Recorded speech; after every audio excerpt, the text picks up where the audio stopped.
great that we have this event and we have the support of very many other partners and influential donors which work with us, not for us just to have solutions, but to have successful reforms. Over this year, when we have this joint ministry for the development of communities, territories, and infrastructure, we decided to focus our efforts on digital solutions. Probably you know about a dream solution because that is us trying to find an answer to accountability issues and reporting. Also, we dedicate a lot of attention to the regional development program. So basically, these two ecosystems, they are the ecosystems which really help us with carrying out different reforms. However, we focus on two key documents as part of the general strategy. And also, I will show you another slide. When we have a decentralization reform, it is part of the roadmap. We understood that we have a plethora of different tasks, speaking of regional policy, and we can really use digital solutions to find answers to very many of these questions that we have. That is exactly why we really want to show you not only digital solutions that we have, but also the way they are linked with each other, what is the logic behind them. And also, we really want to actually help you, for you to understand how it works, you as partners. And also, it is very important for us to focus. And we see our strategic solutions, we see our assignments, and we understand that these solutions are going to help us to fulfill all the assignments that we have related with regional policy. We will focus on urban planning, cadastre, and my colleague Natalia Kozlovska and Olena Shlak, they've been working a lot in this direction. There will be a separate presentation. And we understand that these solutions, they will really help us with regional policy development. And the reform that we have for local self-governance, of course, the most important thing for us is the decentralization roadmap. And we understand that we have different strategic goals here. It is very important for us to foster this reform and to speed up, because we understand that we have the accession in the EU taking place. That is why it is very important for us to find also solutions, because some of these questions, we've been working on them for many years already, and it is important for us to find answers. Sometimes we face lack of information, data, transparency, accountability in all of these processes. And we understand that with these 4 blocks, we have different digital solutions for finance, the register of communal property. And also, speaking of this register of communal property, it is actually part of the draft law that our committee is working on about the transparency of local self-governance. And we understand that it is very likely that we will take these achievements that we already have from the state service of property, and we will create some solutions for local self-governance agencies. Also, speaking of financial solutions, which are also needed for us, very often it is about us using digital resources that the Ministry of Finance already has, for them to be adapted for the needs of local self-governance agencies. Then, local democracy, we know that there's been a lot of effort from the Ministry of Digital Transformation applied, and it means that it's very important for us to have proper takeaways and to adapt them to the legislation that is being drafted right now, and to have a proper level of engagement of the public at the local level. The portal of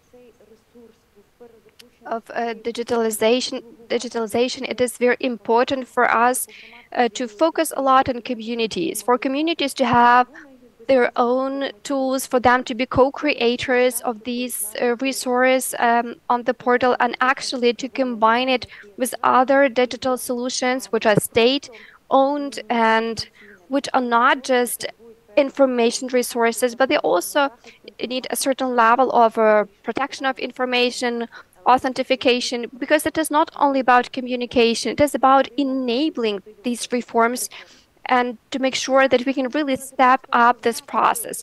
So under this frame, I would like actually to tell you more about different areas of our activities. And actually the event that we have today is an expert discussion. Sending you an invitation, you also received some other materials. You understand that it is very important for us to have all the stakeholders engaged, for us to find proper solutions to the needs that we have, international partners. Also, that is exactly why we need this level of a consultation.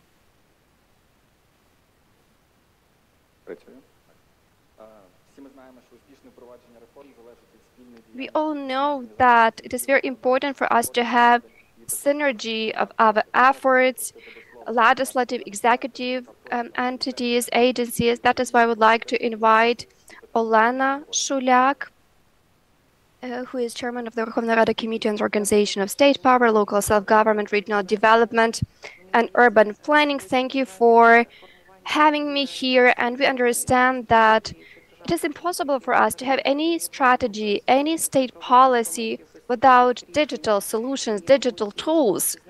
And we all know that in the parliament, I'm an advocate of this absolute digitalization, to put it this way. I remember during the first day of parliament working, one of the first draft laws defined by the president as being very urgent, that was the draft law on creation in Ukraine, the united system in construction. It is part of an urban planning cadastre, which this year will be partially implemented. I mean, the technical and legislative part of it. When we celebrated 3 years of this digital system, we also had some numbers. Anti-corruption effect after the introduction of this digital tool over the past 3 years is 11 billion hryvnias. And it is not only about this anti-corruption effect, there are also some economic benefits. Also, we saved a lot of time, and also it is about this paperless approach, which we also take these days. That means that we can add much more to it. And we understand that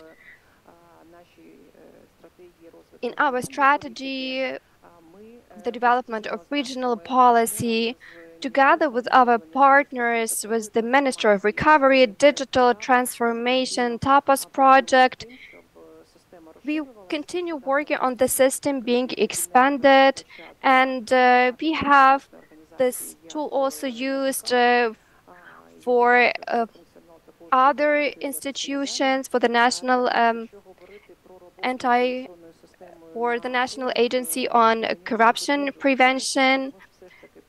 That is why it is very important for us to make sure that we have the system of automatic permits for those projects where we have all the information in all the registers, just to make sure that we can really utilize it to the best extent possible. Understand that we all share a similar vision, and we will keep working this direction. I think that also it is very important, especially if it is about different projects for recovery. And we understand that it's important for this digital system to check the level of documentation, and we understand that it is very important for all of us to work in this direction. And I think that we will have a celebration of the anniversary of one of the most important laws which will impact people returning to Ukraine. And here I mean the introduction of the state mechanism of compensation for damaged and destroyed property. And with this law, we have the register of damaged and destroyed property. The key users are the regional bodies, local bodies. I understand that there is a lot done, but has already been done, but this register is the only verified source about all the damage and destruction in the state, and I know that it will serve as the basis for reparations, for reconstruction of schools, as well as many other opportunities that we can have. Then there is another law about the transparency of local self-governance. For 4 times, we already added it to the agenda for finding an agreement upon it, and I hope that at the end of the day we will have it introduced, because it is important for us to have the register of communal property as well as other things. It is very important for us to have a leverage, to have functions, but at the same time it is about reporting, it is about making information open. 72 to 83 is also under consideration in the parliament. We work within our committee. We will vote for it to be added to the agenda for further voting procedure, because it is important for us to implement digital solution in public participation, e-petitions. So together with the Ministry of Recovery, the Ministry of Digital Transformation, as well as other partners, we will do a lot for the participation of the public at the local level to be very efficient. And also there is a legislative frame together with the Minister of Recovery, together with the Minister of Digital Transformation, with professionals. We've been working on drafting legislation about the key principles of recovery, renovation, and that is why we will focus on the use of a dream digital ecosystem, because we understand that it is a priority task for all of us. And we understand that we will talk a lot about digital solutions, and our committee will support all the digital solutions, and we will be part of the team of the people who are dedicated to this cause, those who have already achieved a lot, and they will achieve even more. Thank you, Olana. The next is the representative of the ministry who's responsible for all those processes. I would like to give the floor to Artem Mikhailiuk, Advisor to the Deputy Prime Minister for Innovation, Development of Education, Science and Technology. Can you hear me all right? Yes. I'm really happy to start with welcoming words here, because this is a very important event for all of us. And I would like to express my gratitude for this initiative, and also I would like to express gratitude to our partners for many years, enabling us to make a difference. I would like to express gratitude to Olena Shuliak and other members of parliament, which make it possible for us to implement everything at the legislative level. And I believe that this initiative that we have to make sure that we have sustainable digital solutions for the public is very important. And we can see from our communication with territorial communities that they really need such solutions. We can see that there are certain problems, and there are some regional efforts also, but sometimes the same money is spent on the same assignment, on the same task. And we can see also that Я би про це казав як СaaS-модель, коли ми як держава робимо рішення, яким громади можуть користуватися. І коли ми, наприклад, кажемо про містобудівний кадастр, це критично важливо мати такий на державному рівні, щоб держава мала ці дані. Я як поганий приклад нагадаю, яка в нас була історія з реєстром тергромад, коли кожна громада вела самостійно, хтось використовуючи інформаційні системи, had their registers. Some of them used digital solutions, some provided everything on paper, some used spreadsheets, and it was a community-based approach.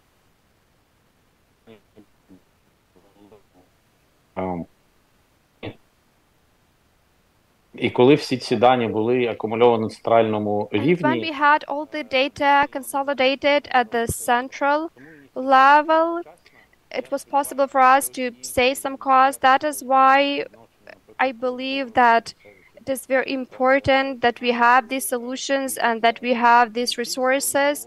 Also, the Minister of Finance will join us when we speak of the solutions for local self-governance bodies. Also, the Minister of Justice will also contribute, and it will be possible for us to bring some benefit for the public, for the local self-governance, and also for the state. I wish a fruitful discussion to all of you, and also to have a successful first step for all of these plans that you have envisioned. Yes, I would like also to say that we have a separate session on local finance where we have the representatives of the Ministry of Finance as well as other stakeholders. They will also join us. Also, I would like to give the floor to the representative of EDTA. We have very good cooperation. They help us a lot to introduce digital solutions. Mr. Boyko, over to you. Yes, dear colleagues, I would like to welcome all of you. I'm Anastas Boyko, TAPAS project representative, and our project TAPAS has a long-standing history of cooperation with the Ministry of Recovery, together with the Ministry of Digital Transformation. We have very many projects, and the register of damaged and destroyed property, Yeterha, a transportation project, and many others. Also, we work jointly with the ministry to support an address register, urban planning cadastre, which has been mentioned today. And this project is coming to an end this year. However, we have some good news because we will start with another project, DTA, Digital Transformation Activity, mentioned by Vital. It is a 5-year program, and the Ministry of Recovery will be one of the 3 beneficiaries.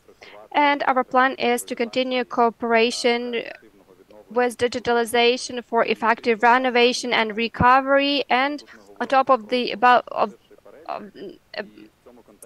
to add to the tools mentioned in this context, it's very important for us to welcome the concept of digital solutions for decentralization needs, because we understand that communities are the basis for all of these processes. We can have different sorts of tools at the central level, but if they're not accessible to communities, that the very effect of digitalization is weakened, and in some areas you cannot see it as such because communities have no access, and you understand that there are many things done on the ground, but we do not have the synergy with the central level which could be there when we use digital solutions.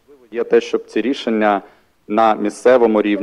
for these solutions, which are at the local level and the national level, so that they are interoperable and so that they supplement each other, and there is this effective and efficient work in combination of them, we were talking about the Відновлення program. More than 600 communities are now working with the register of damaged and destroyed property within the framework of these services, but there are more communities which have access to that register, and that's a very good example of this synergy. And as a digital project financed by the US and UK governments together with other projects by USAID and other donors, we will continue doing our job, and we will continue helping the Ministry of Recovery to create quality and effective digital tools for communities, and for this work to be effective and productive. Thank you. Thank you very much, dear colleagues, and I suggest that we proceed now to presentation and discussion of the digital concept, the tools that we actually decided to present there. And I would like to give the floor to Anatoly Komirny, Deputy Minister of Development of Communities, Territories, and Infrastructure of Ukraine, who will tell us where we are striving at, what we are striving at. Hello, dear colleagues. So let me present to you our vision, what we would like to achieve. The previous speakers, Alexandra, Olena, Stas, and well, they all mentioned one important thing, which goes as a red line for everyone. That's effective and efficient cooperation between the central and local levels, so that the state is predictable on the one hand, so that it's clear what's happening, and so that no decisions are taken without the consultations, and then you have to deal with them. And on the other hand, for the local authorities not to compete with each other, for the local authorities to move in the same direction. So we need to have this vector. We need to have the clarity here. And it's important for everyone to look at everyone else and to understand that we have a common goal, and we need to arrive at a certain point which everyone can arrive at considering their institutional capacities, and they will have positive results because of the implementation of certain tools. So what tools are we talking about, and what would we like to present to you? So first of all, this is what Alexandra mentioned. That is the dream ecosystem, more than just one project.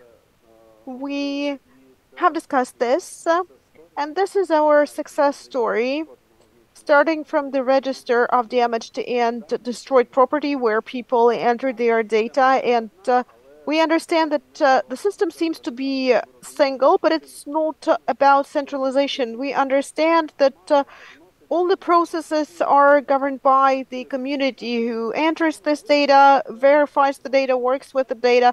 So despite the fact that this system belongs to the ministry, it helps local communities to work with their problems. So this is a kind of a super case, and it seems like it's one system, but it really will strengthen decentralization and works in the regions.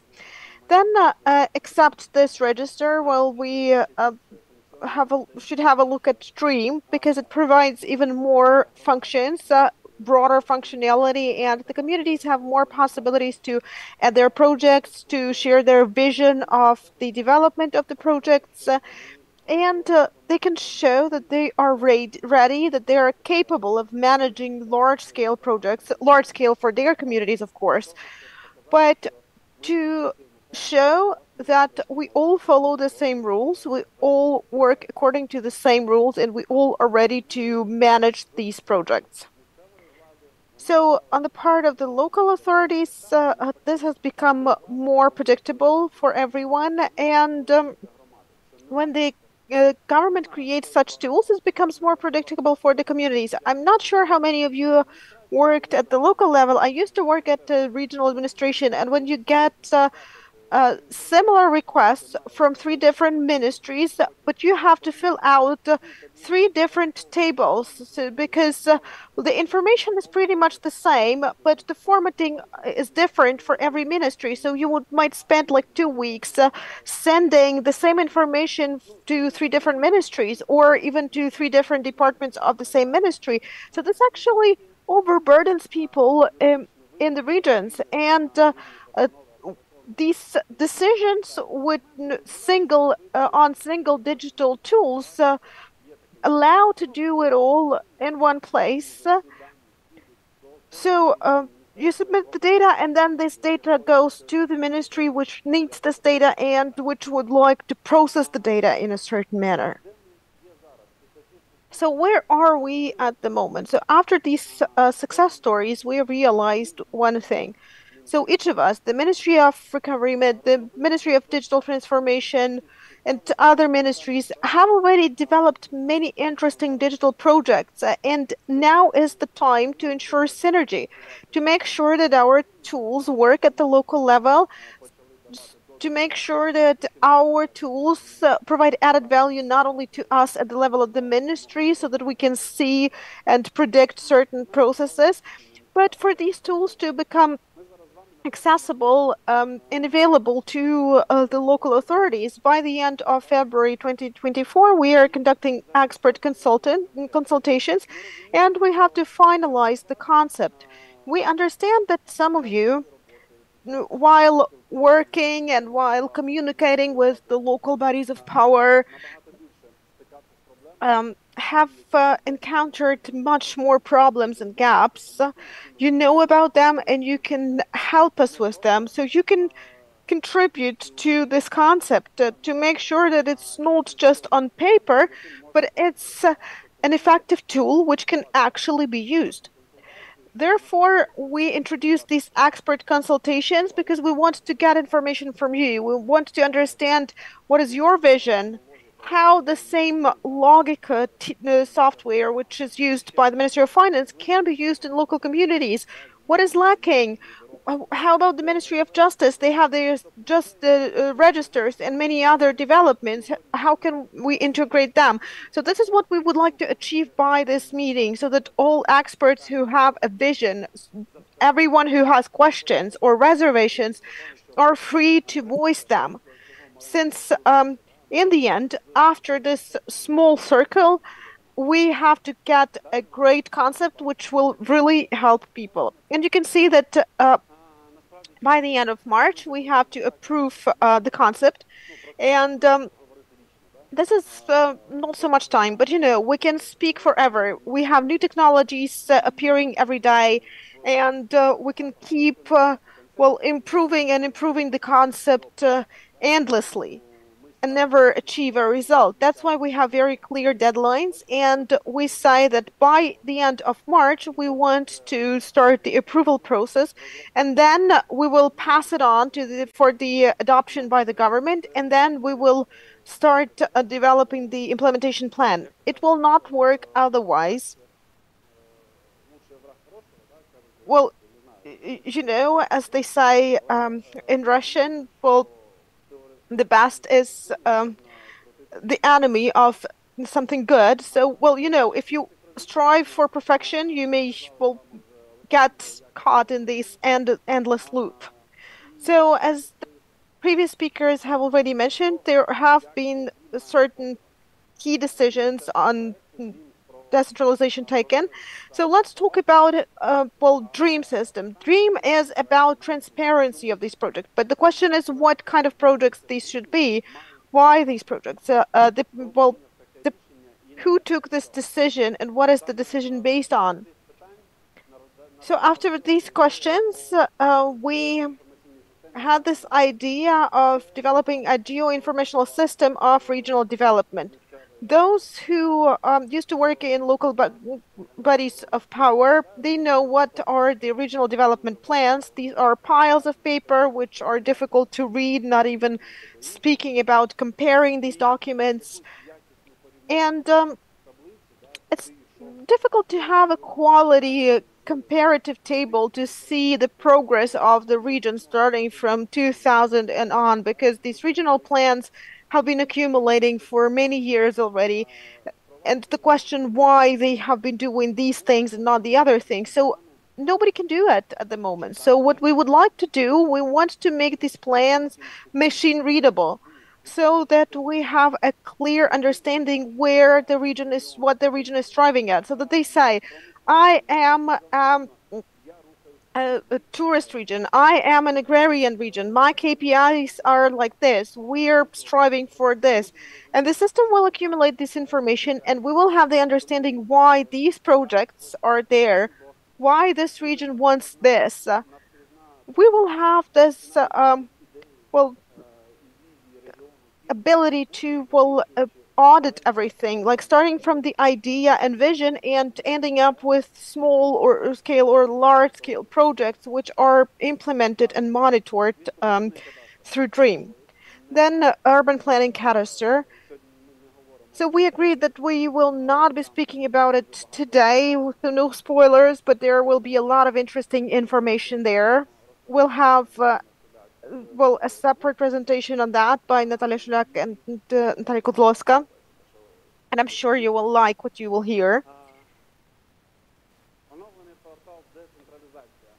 The updated portal on decentralization. It's great information on decentralization portal. And it's a super positive tool, because the more information there is and the better structure it is, the more difficult it is to work with that. If a person has been working in local self-government bodies for, 5, 6, 10 years, and they have been working with this website for, every day, then there's no problem for them to know that on page 28 there is the information they need. But if when a new person actually joins, and I tested it myself. I tried finding something on the portal and I didn't manage it. So we need to make sure that the portal is convenient, it's interactive, and it meets the needs of new people coming to local self-government bodies, because these are people with the new mental model of search and work with the data. It's not just about some visual effects. It's a different philosophy to working with data, to processing data and storing these data. Digital solutions for administration of local finances. We have discussed that, and Alexandra mentioned that as well. So what is it that we want to achieve? We want for the local authorities to be able to manage whatever they have themselves. At the moment, the mayor or the head of an ATC, they see what's coming in, but where they're coming from, is it sufficient or not? Is there any room for improvement or not? So these are the questions which the heads of the ADCs have asked, and they also need a tool to answer these questions, because for one person there is this amount of land, agricultural land. For another one, it's different. One person has this number of towns in the ATC, the other has a different number, the number of self-employed, the number of entrepreneurs, and so on. So they need to understand how much it all earns them.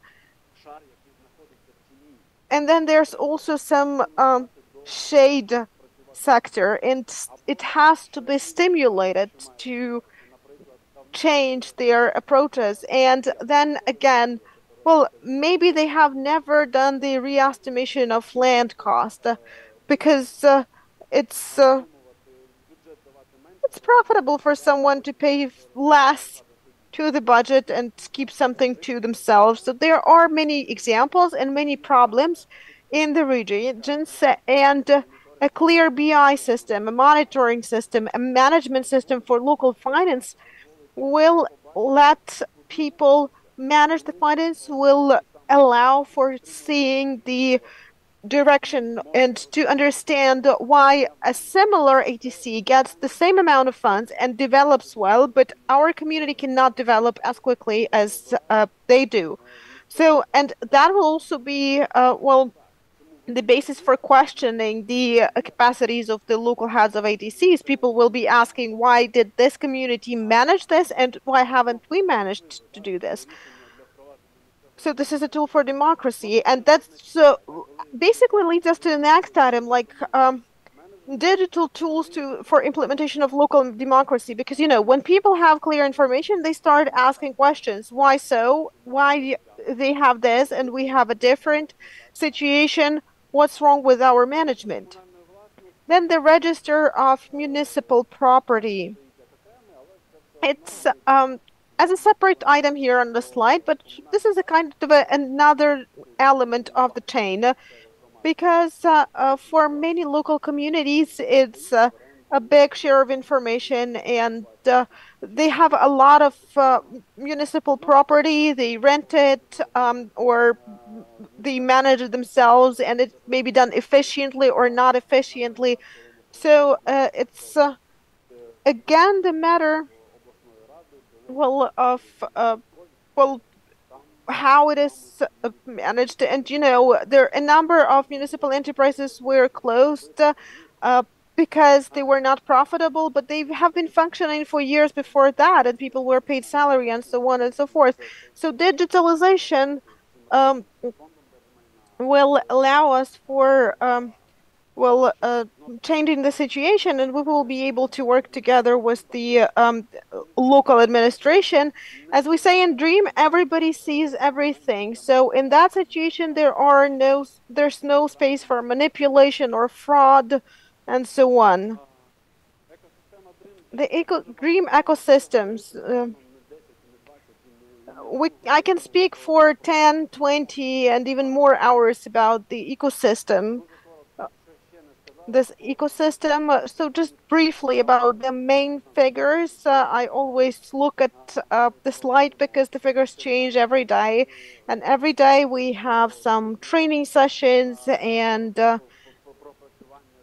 we work with local self-government bodies all the time, and we have already launched 1,500 projects.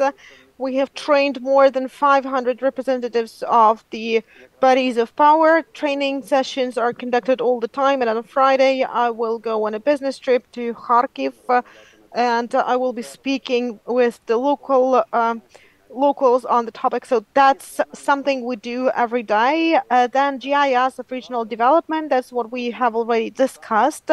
The main goals is to make sure that whatever was on paper is digitalized, is comparable, and it's presented in a format where a person can take this information and see what was the direction the community was moving into and whether they managed to achieve the goals they were defining for themselves. And you would not need to spend weeks to read hundreds of pages of reports on that, which could have been written in not a very proper manner.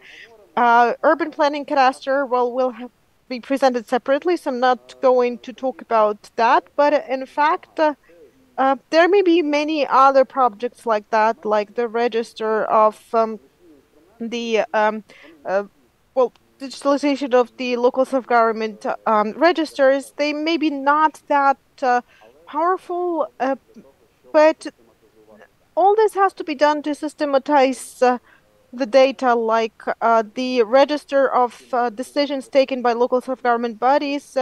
If you want to open a business in an ATC, well, go find a decision of the regional administration or local regulatory acts. This is quite a challenging endeavor. That is why even these very simple things, we really need to do them just to make sure that our country becomes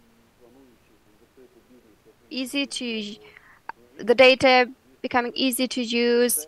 For me, being in Vinnytsia, in Dnipro, checking everything in the region, checking land which is free, or maybe there is some communal property which is for rent by local bodies. And also it could be something very simple as decisions taken and what I can expect as a result of this decision taken. That is why please join us, and I tried my best to infuse you with this idea to show you what are the challenges that we are facing, but I understand that there are way more than challenges, and the more we hear from you, the easier it will be for us to make a difference. And you remember when we discussed about the concept, it will be easier for us to work on that. Thank you for your presentation. And also, I would like to focus now on digital solutions and how they can help you with administration of finance. We have the representative from the Ministry of Finance. We have Svetlana Vorobay with us, Deputy Minister of Finance. Ms. Vorobay with us? Yes, I'm here. Could you tell us more about digital solutions in administration of local taxes? Yes, I would like to welcome everyone who is present. Thank you for the invitation. Because the topic which is under discussion is very timely and much needed. Also in the context of the achievements which we already have by the government, the Ministry of Infrastructure, the Ministry of Finance. And I think that everyone who's present here know about the strategy. This is a national strategy, and in December it was adopted by the government of Ukraine. One of the parts of the strategy is a chapter dedicated to strengthening the function of local self-governance bodies for administration of local taxes, which go to the state budget. And in this chapter of the strategy, because it is a governmental, it is a state strategy, the national strategy, it describes the same issues, but it's more about local self-governance bodies having access to different tools which would really help them in administration of local taxes. For us to understand the importance of this item, I would like to say that we have 1,952 local budgets, and it shows how many different dimensions we have. Local taxes in the budgets of local self-governance bodies of local communities, they amount to 26% from the total that we have from these budgets. And it means that the rest, these are state taxes or some other not related to taxes finances. We understand that now local self-governance bodies, they are lacking leverage and tools to make sure that they can have better administration of local taxes. And we understand that for the local state budgets, local taxes amount to 6%. Not much of attention is being paid to them.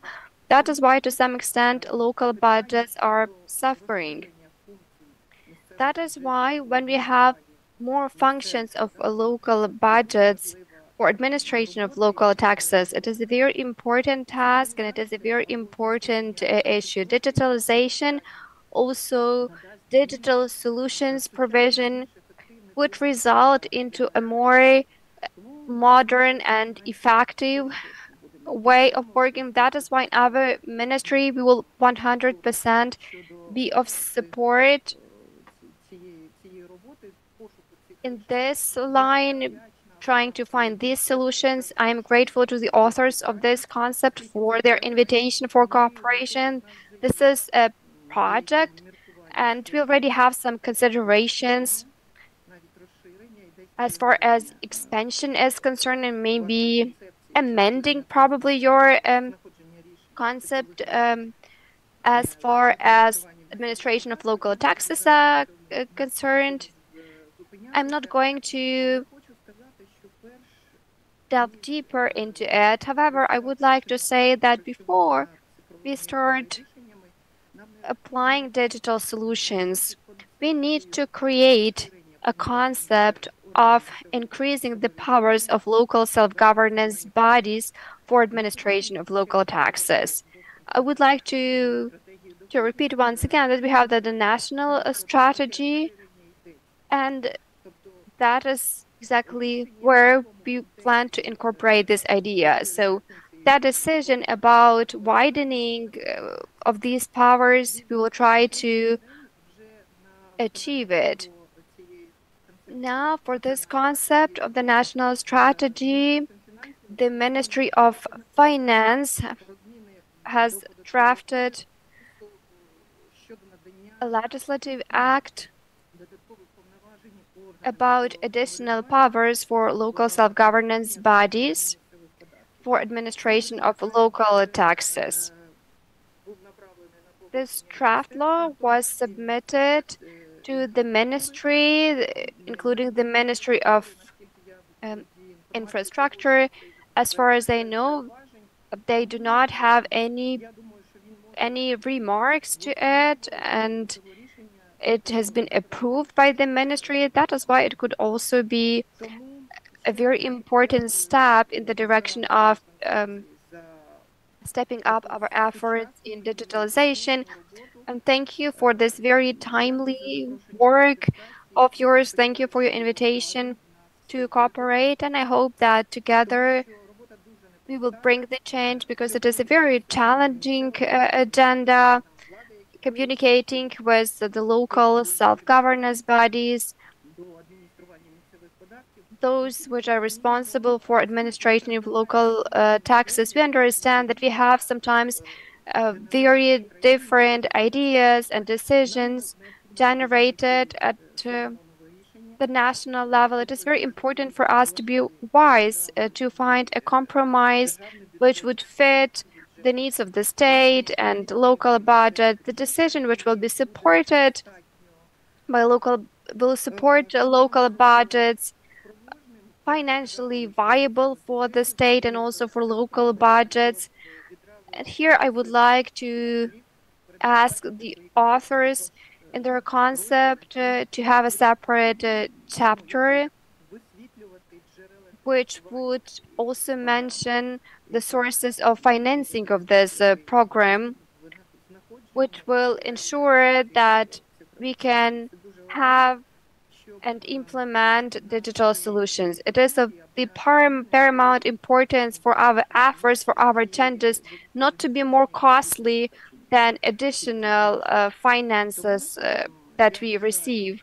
That is why I wish to all of us, the authors of the concept, and us, those who are joining these efforts, many successes, and thank you for inviting us to cooperate with you. We have 10 minutes for a Q&A session, and I would kindly ask you to stay with us. Maybe we have some questions here from the audience, or maybe there are some questions online. Also, Anatoly has had his presentation, so if you have any questions that you would like to address to him, now is the time for that. Yes, exactly. I would like to express my gratitude for this event, for the concept, for the discussion that we have, as well as for the presentation. What I can see, well, I am Serhiy Hunko, Swiss Ukrainian project My Gap. I'm a digitalization coordinator in regions. We work in 6 regions of Ukraine. We have 44 pilot communities, and we already have a lot of experience working closely with different communities in terms of introduction of digital solutions, because what I can see in community is, to put it mildly, differs drastically from what I can see in your presentation.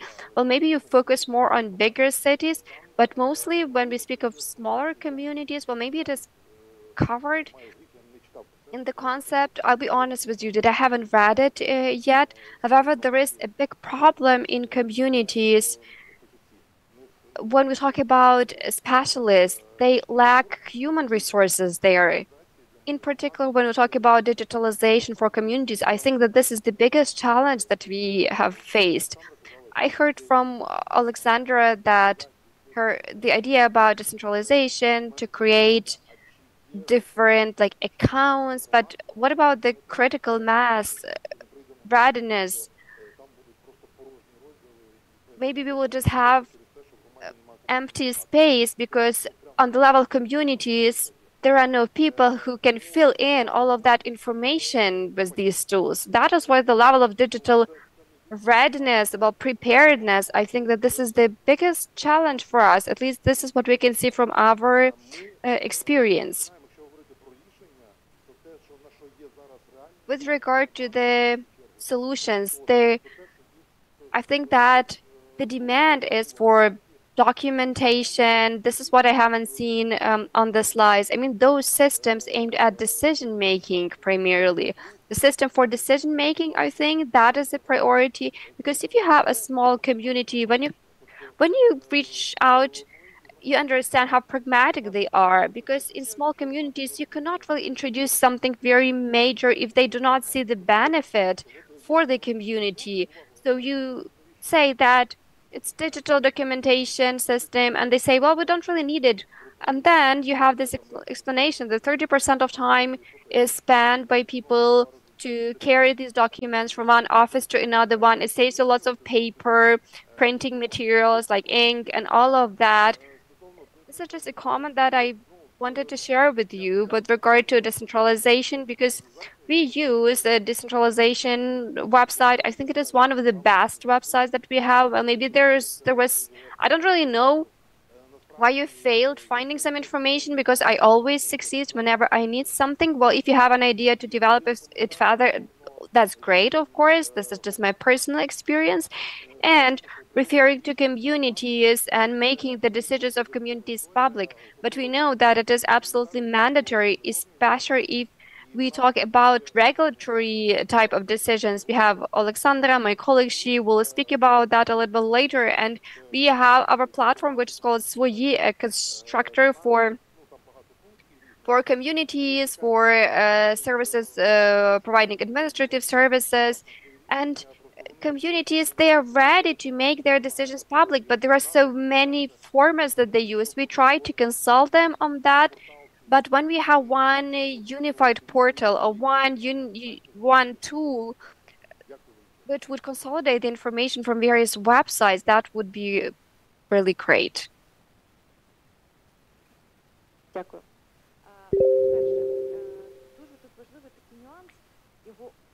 It is very important to mention that, yes, we try to focus not only on solution to communities. This is not in focus of our attention, because we have 10, 20 times more solutions, because it is important for us to focus on those solutions which help us in reforms. And very often it's not only communities which are the main users. Here we focus on those things which can reinforce the reform process. Regional policy to be effective, the strategy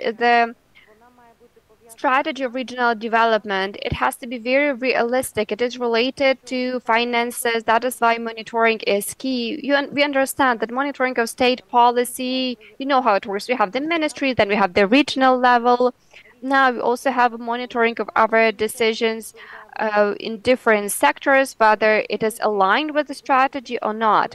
But we will have better level of efficacy when we digitalize the very process of strategic procedures. That will also help us window to the future through municipal statistics, and it will facilitate very many processes. This is one part. Then, with regard to financing, right now we are thinking how we can have these digitalized documents of regional policy related to our dream ecosystem, when we have the priorities of regional policy impacting our investment priorities. They will be really helpful, I really love this word enable in English. They will enable our reforms. Also, decentralization. We understand the talent with human resources. It goes without saying for us, and it is one of the tasks that we also have to do. That we don't really want to have any solutions implemented if we do not have people who will work on these solutions and add this information. That is why the register of the decisions of local self-governance bodies is of importance. It is for transparency, for accountability, for effective management. Also, what we should also do is to make sure that there is access to best practices. And it is exceptional that decentralization in GovUA historically there's a lot of information accumulated when we also complement it with the register of the decisions of local self-governance bodies. There will be a little bit of magic added there.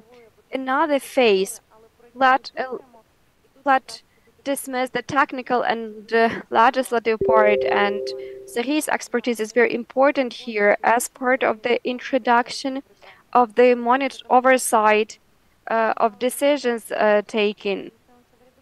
When we had consultations with local self-governance bodies, most of them were concerned that depending on my political preferences, there will be a different attitude towards the decisions taken. And a lot revolved around that. We understand that we will have this wide-scale reform, and we hope that the Parliament will support this because it is part of our EU aspirations. That is why we spent some time thinking it over, how we can prevent it, and we understand that transparency and accountability is the answer.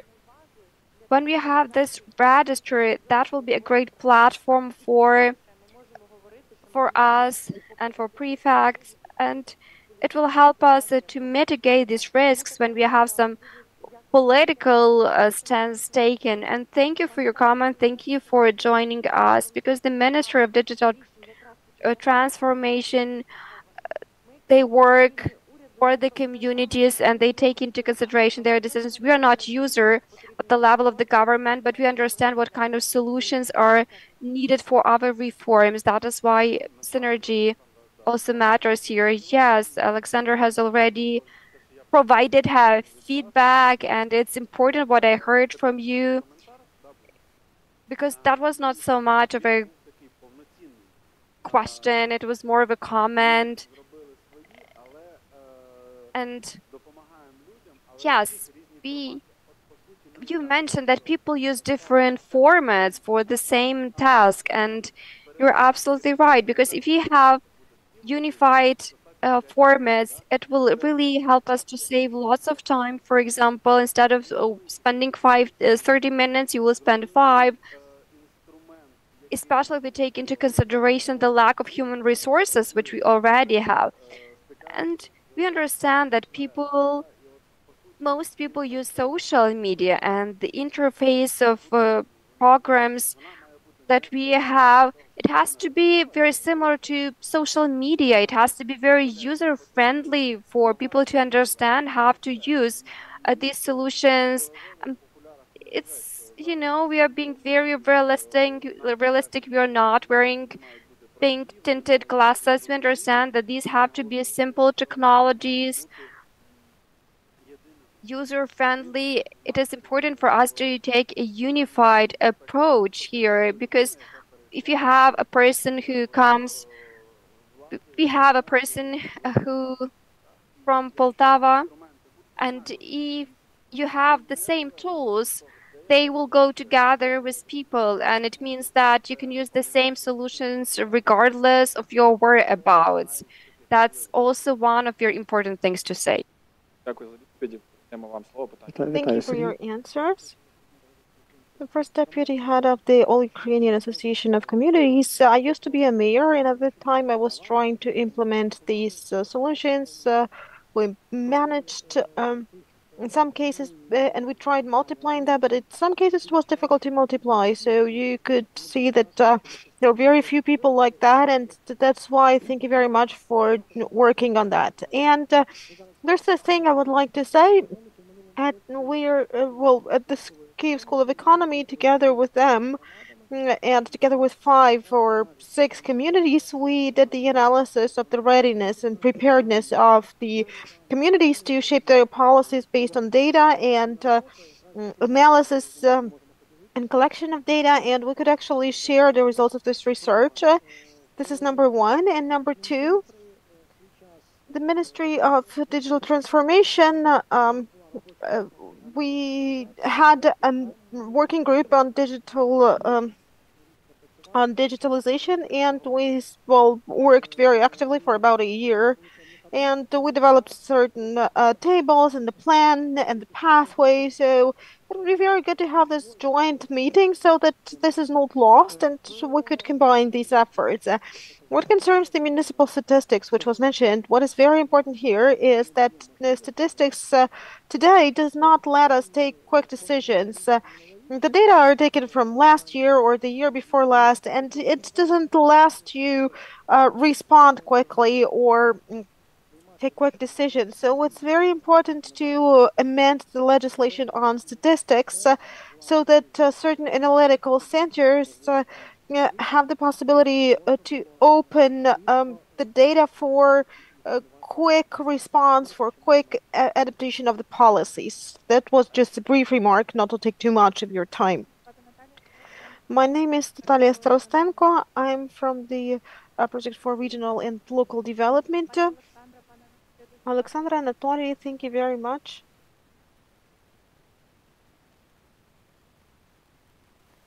Unfortunately, there is no sound.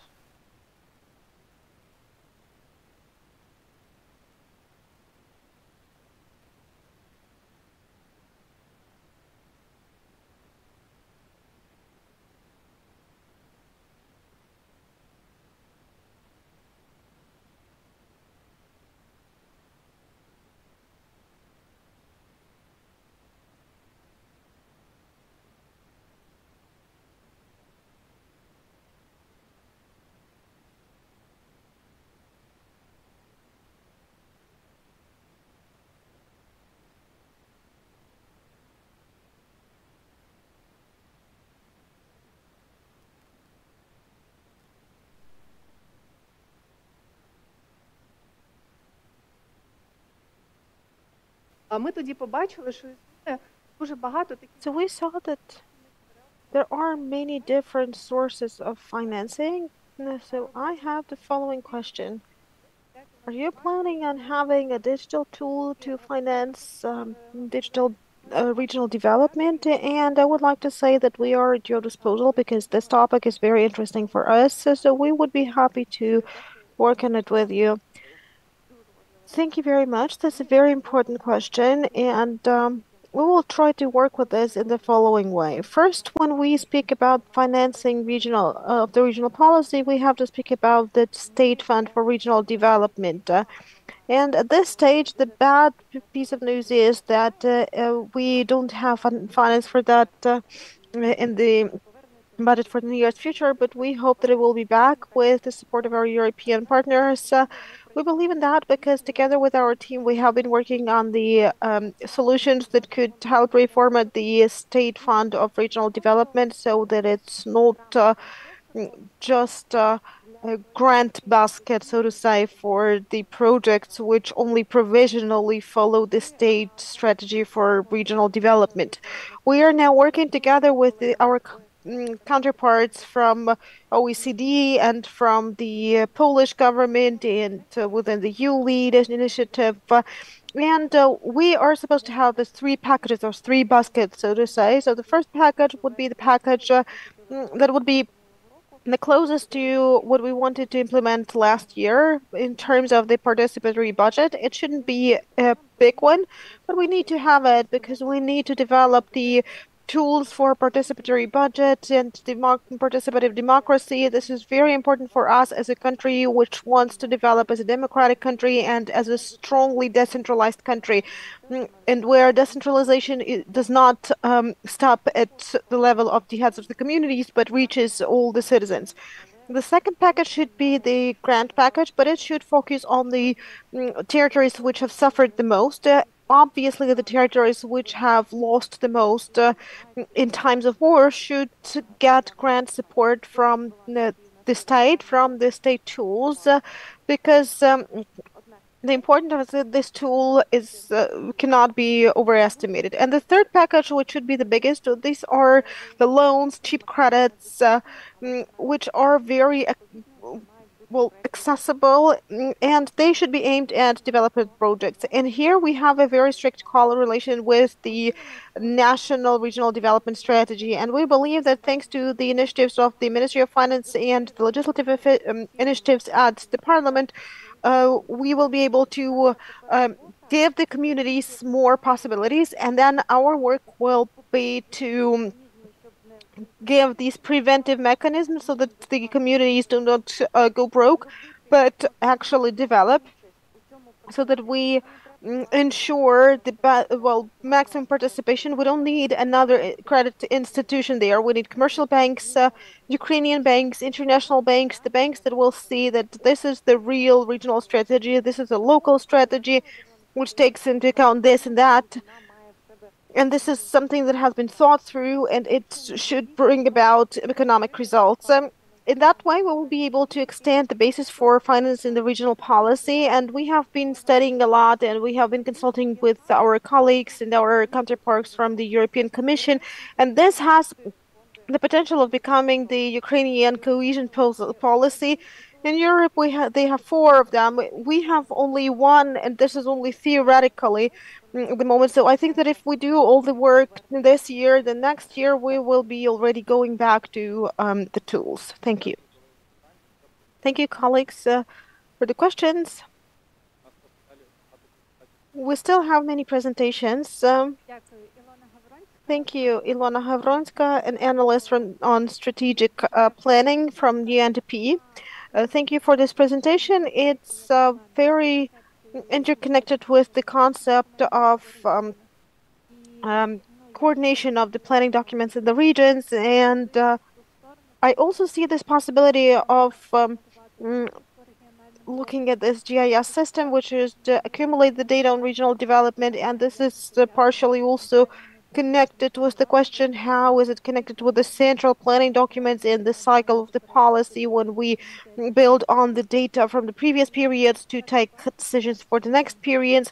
So as I see it, the data which can be collected by this GIS system are also the data from the line ministries, especially when we speak about some social matters, education, or maybe the number of executive proceedings on alimony from the Ministry of Justice. So this also testifies of certain social phenomena. So I would look at that as well. During the previous meeting, Alexandra spoke about the Ministry of Finance and the Secretariat of the Cabinet of Ministers, that there has to be an initiative on that part as well, to combine these tendencies and to see how this data is collected.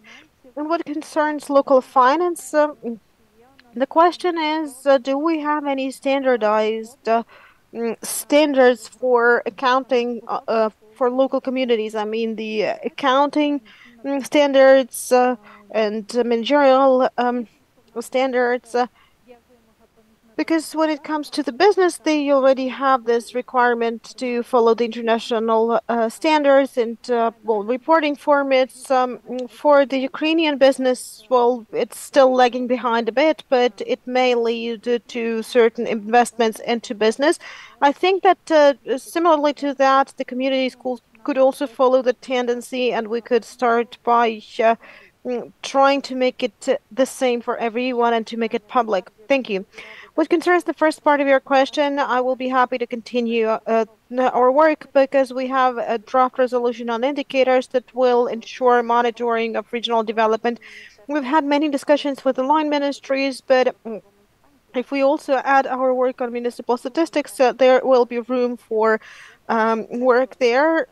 What concerns that question, we are not ready to answer. If there is anything else, colleagues from the Ministry of Finance, do you want to comment on that? Colleagues from the Ministry of Finance of Ukraine who are present here.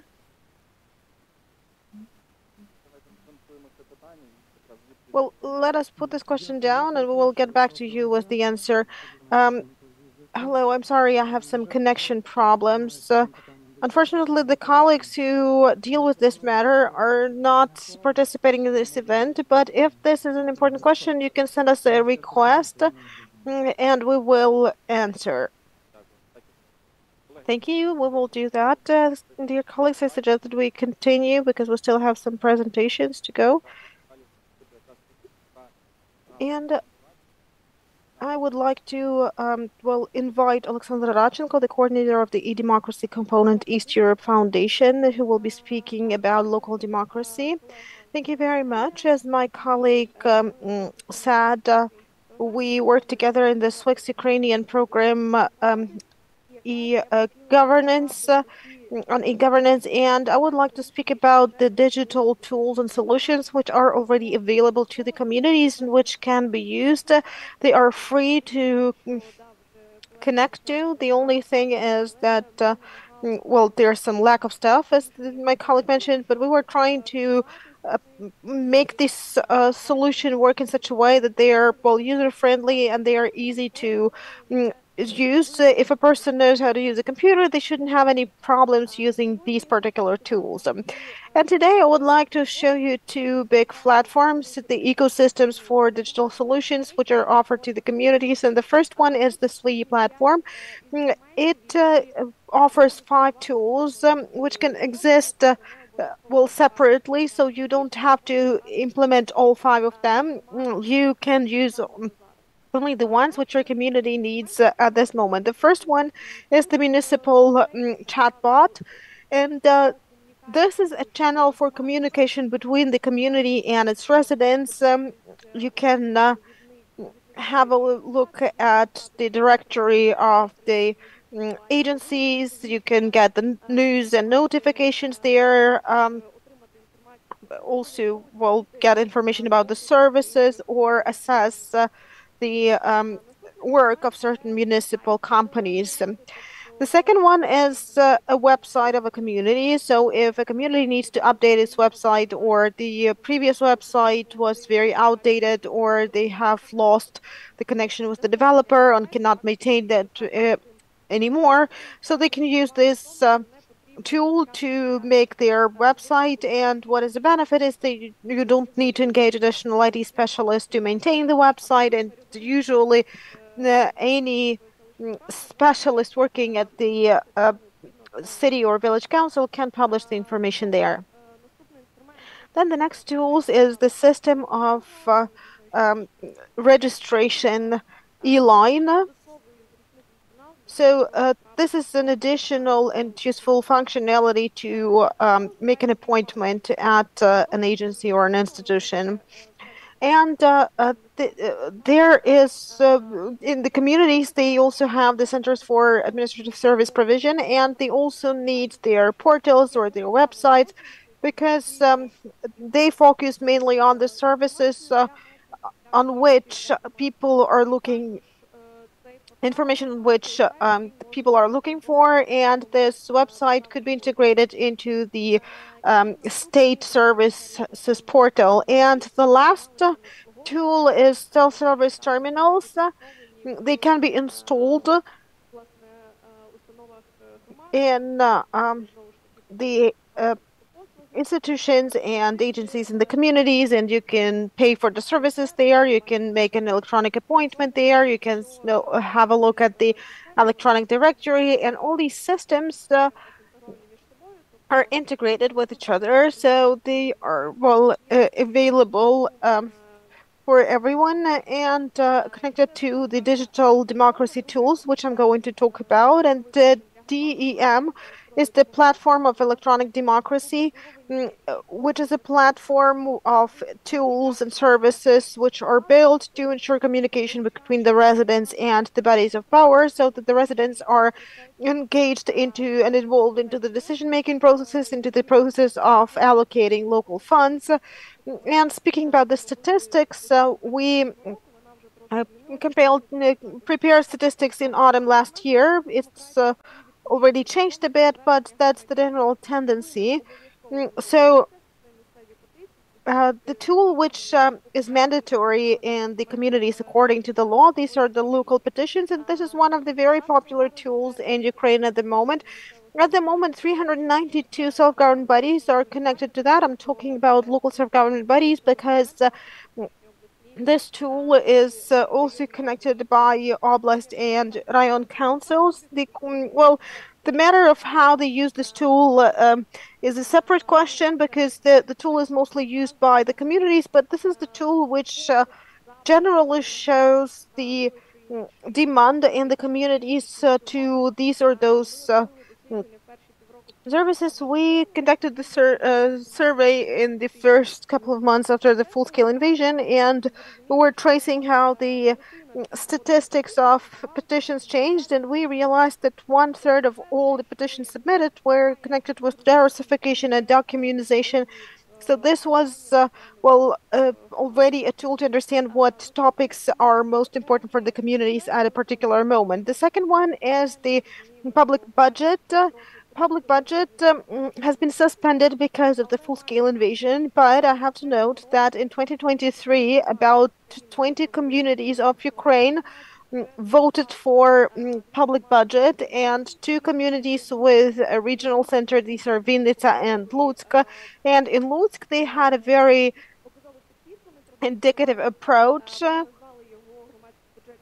They called this public budget 450, and people could submit project to support the armed forces of Ukraine, to finance rehabilitation of the armed forces of the combatants, and so on and so forth. So there were projects like procurement of the certain equipment and help to the veterans, and also construction of bomb shelters and so on. So that shows that public budgets can be applied in conditions of the martial law, and there are no particular obstacles for that. The next tool, which was probably most actively developing in 2022 and 2023. These are the electronic consultations with the public, and we expect that in 2024 the law on public consultations will be adopted. But we should note that at least 340 communities have already joined this tool, and most of them have already been using this tool. But when I mentioned the petitions, when I said that 1/3 of all the petitions in the first 6 months after the full-scale invasion were related to the topics of decommunization and derussification, the electronic consultations were the response to this demand on the part of the communities. So in 2023, more than 1,500 of public consultations were held, and most of them related to renaming the streets.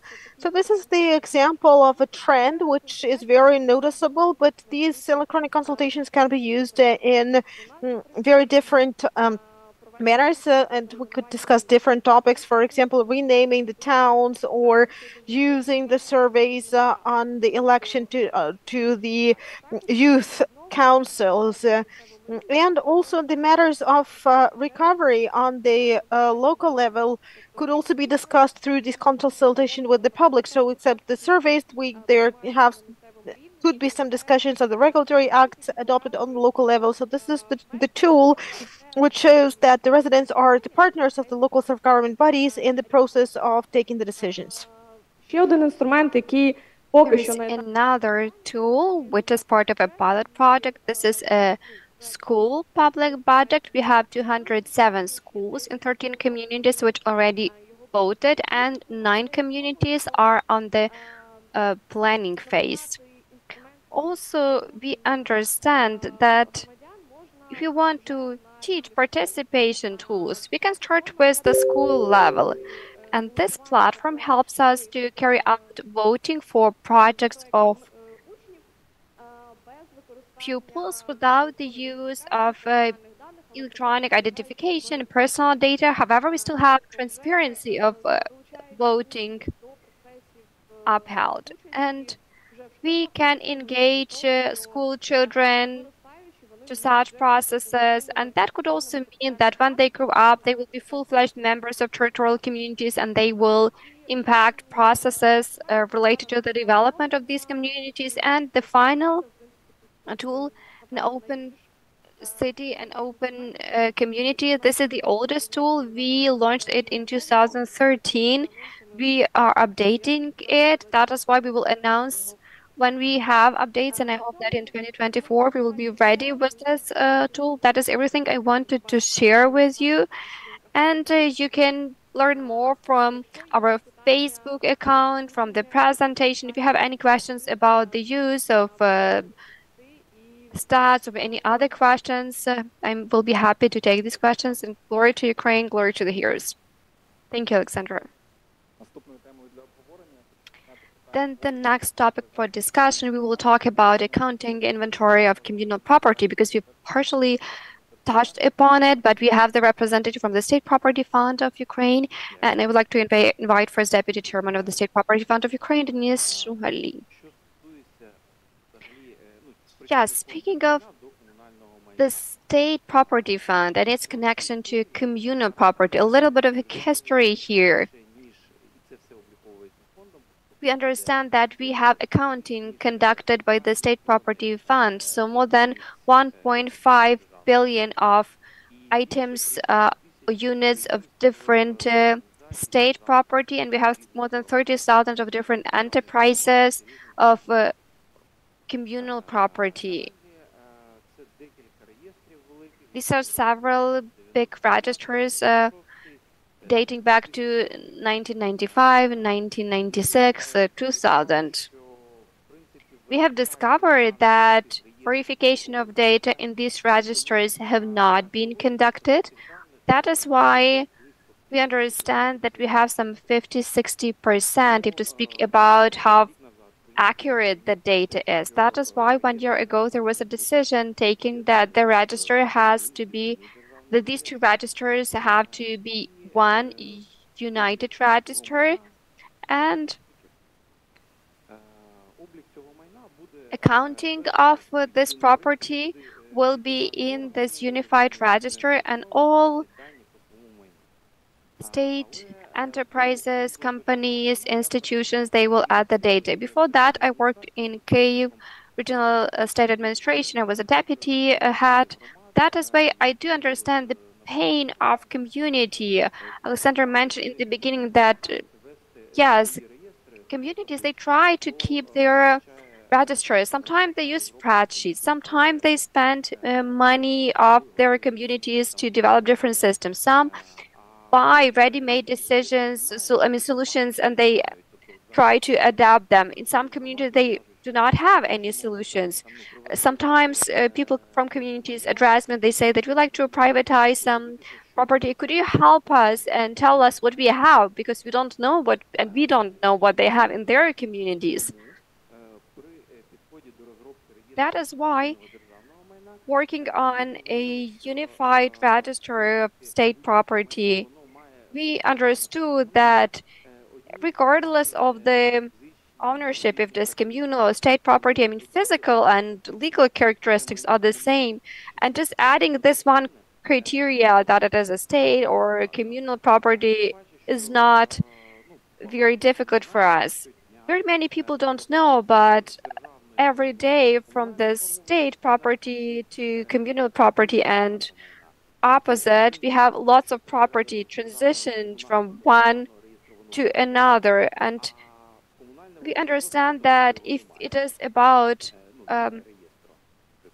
actually property going from the state to communal, that is something which is very difficult to account for because there is no register. Also, we know that we buy vehicles, drones. This is state property, but it is a very large-scale process because didn't have information about this property in any register. That is why we need to have this information.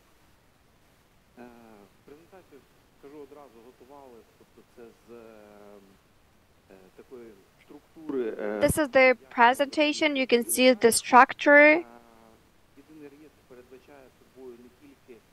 In this single register, we will have not only data entered and storing of data, but also verification. We are discussing it with the Minister of Digital Transformation about the storage of data and verification. 44 registers are already part of this system to simplify accounting processes. Here you can say the functionality step by step. It will be possible to have extracts. It will be an automatic process using D also for privatization needs, etc. Here you can see the module of communal property. What about this module of communal property? Yes, the state communal property, this is not a separate database. This is just an attribute which can change in the process of transfer between the state and the community. We will also have like personal accounts for communities. It will be possible to import the existing registers in different formats, and also there will be another feature, verification. A community, they upload a register. There are certain restrictions for the data for a certain property. Then we use an identificator that could be address. We are working on the mechanism, and we will also have other information from other registers. That means that in the community they will have all the data, because we know that communities have limited human resources, so we try to make it as simple as possible for them. And authorized users, these are groups of users who is going to have access to it and for what needs, because this register is not only for publishing data, but for the ministries, for communities, for external users, such as advocates, courts, to have access to this register, because it gives us anti-corruption effect. Because when we no longer have something as part of state or communal property, we need to have some proof of it. There has to be a protocol of privatization or another document. Different law enforcement bodies. Also, it is possible to have extracts for the Ukrainian people from these registers. We cooperate with the USAID, with GIZ, the government of Germany, to finance, to implement these initiatives. We also cooperate with Deloitte to have proper business processes, terms of reference, our scope of work is defined, and I hope that in the near future we will start working on NVP. Thank you for your attention. I'm ready to answer your questions. Thank you, Dennis. We have another presentation left by Serhiy Shershov, head of the Department for the Development of Local Self-Government, Territorial Organization for Power and Administrative Territorial Structure of the Ministry for Communities, Territories, Infrastructure. Thank you. I would like to welcome everyone.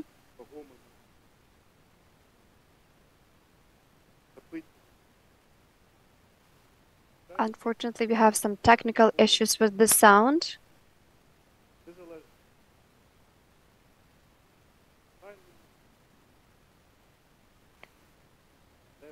Unfortunately, we cannot hear the speaker properly. Interpretation is not available currently.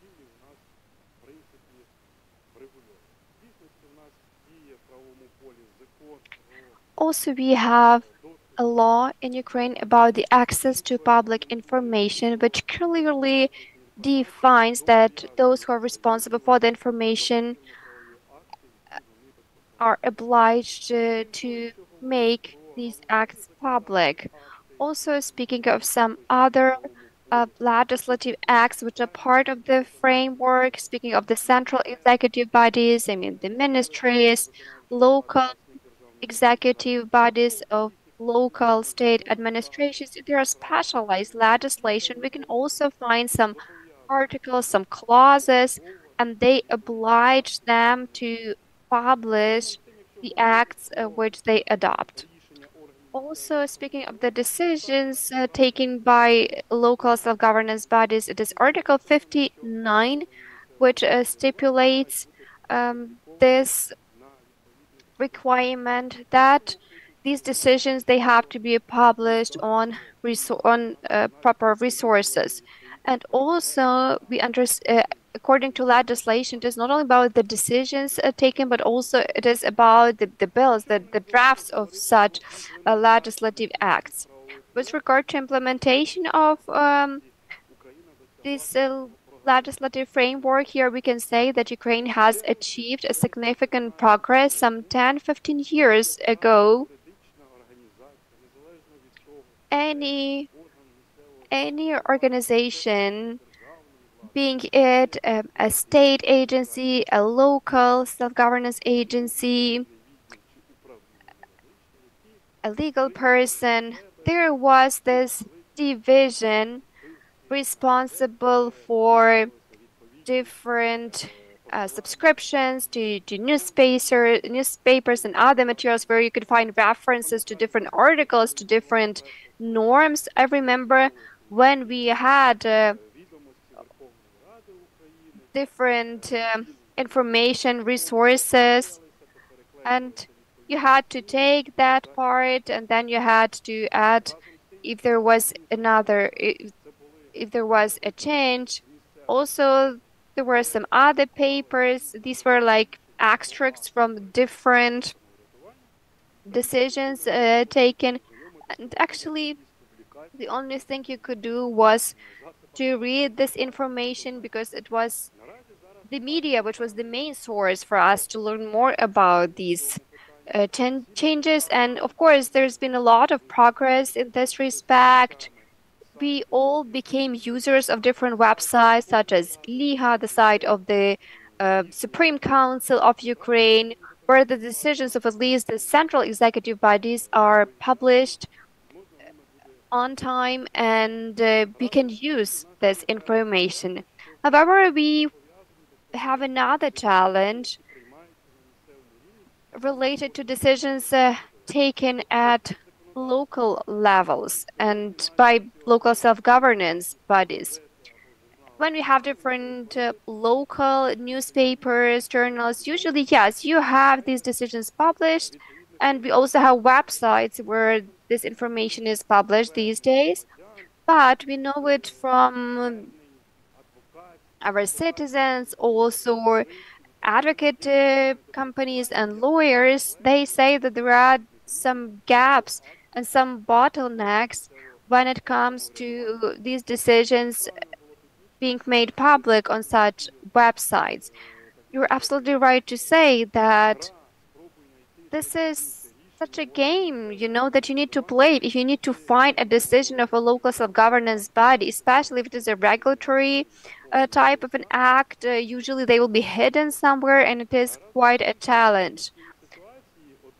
A solution, at least one of the solutions to this problem, is creation of a register of acts of local self-governance bodies. And by and large, we already have one with regard to acts of central executive bodies, different laws, decisions of the Cabinet of Ministers, presidential decrees, at least at the central level. This is the responsibility of the Ministry of Justice.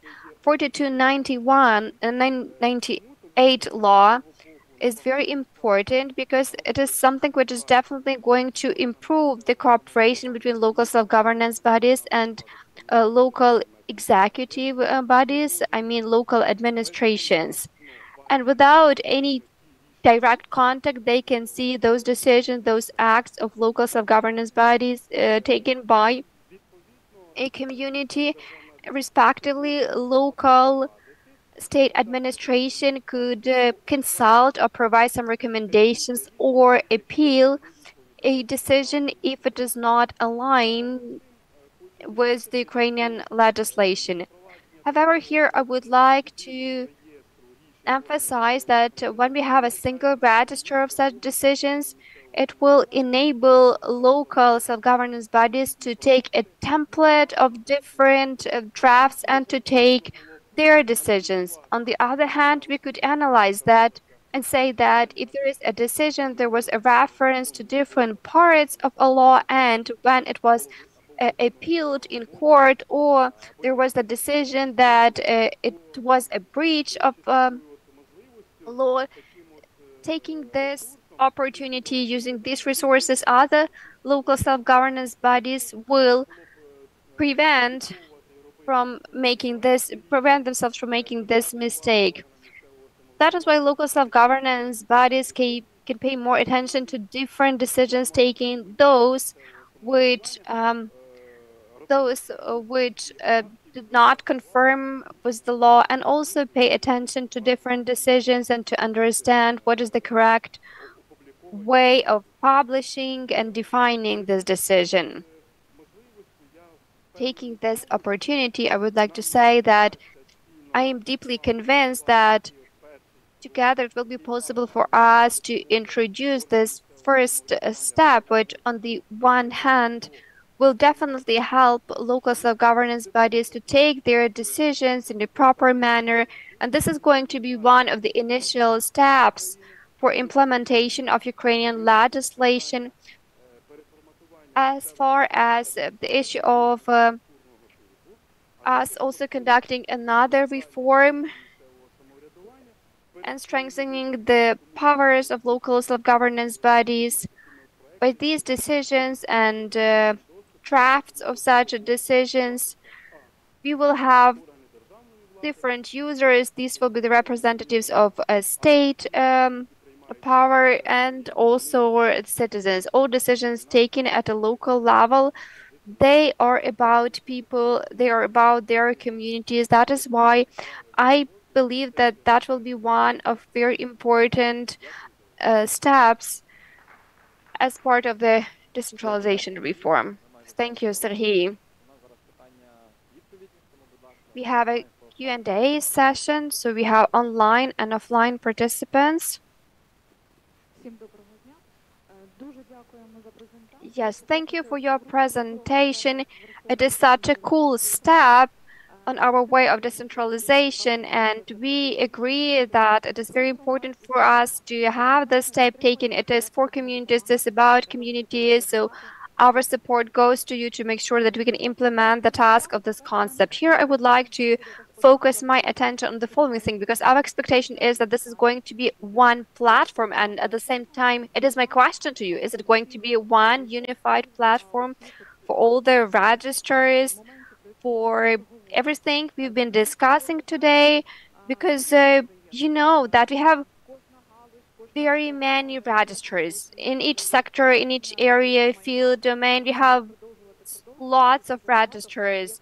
We can go on and on about them. If you make it possible to unite everything on one platform, that would be a really great achievement of yours. Also, I would like to say about digital solution for local finances. Recently, I was present at a meeting of the Ministry of Finance where we discussed the statistics issue, and for communities and associations, there was the question that statistics is not about numbers only. It is about a budget. It is about something which impacts local budgets. And now, when we use statistical data, it is something that we use for horizontal procedures, subventions, dotations, and we understand that communities, they should be interested in this information being подає інформацію, якою би ми користували. Information which we would be using, and the Ministry of Finance actually noticed that this is not exactly the data. The data is outdated, and we understand that in times of the martial law, the collection of information has been suspended. And that's also a problem. And the Ministry of Finance is at a crossroads while shaping the state budget. They planned to, well, seed from the data of state statistics service to the platform which is maintained by the state migration service. This has been a very long introduction to the following proposal of ours. So we suggest adding to the concept of digital solutions all bodies of central executive bodies, and especially when we speak about local budgets, it's Ministry of Finance, the Ministry of Economy, the State Statistics Service, and State Tax Administration. We know that administration of local budgets is a very important issue today, and I think that this will be still determined by the Ministry of Finance. It has been agreed upon with the other bodies, and we expect that the respective draft law will be submitted by the Cabinet of Ministers, and I think that this draft law should also include this vision in terms of digital solutions. Thank you. Well, let me start then. Alexandra will then probably add something. When it comes to the interface, which we'll be using, so together with the Ministry of Digital Transformation, we have been discussing all these matters because we shouldn't look like this, that two figures are, well, entered in one interface, then you have to close this one, open another one, and enter other figures there. So occasionally we still have this practice. As my colleague already mentioned, the registers were developed in 1990s and in 2000, so that's how it worked. And now we have a different concept, a new one. And as Mikhailo Bartovich mentioned, the figures actually are, well, in the registers, but the interface is the same. So that's what we will see for the solution. What concerns what you mentioned, that we need to engage all bodies of the central power, executive power, I think that's exactly what we've seen, because we had Artem from Ministry of Digital Transformation is here, and Svetlana from Ministry of Finance here. So we understand that we don't have a single ministry in the country which would do everything on its own, and there's no point doing that. And what I actually mentioned before, we have the systems of the Ministry of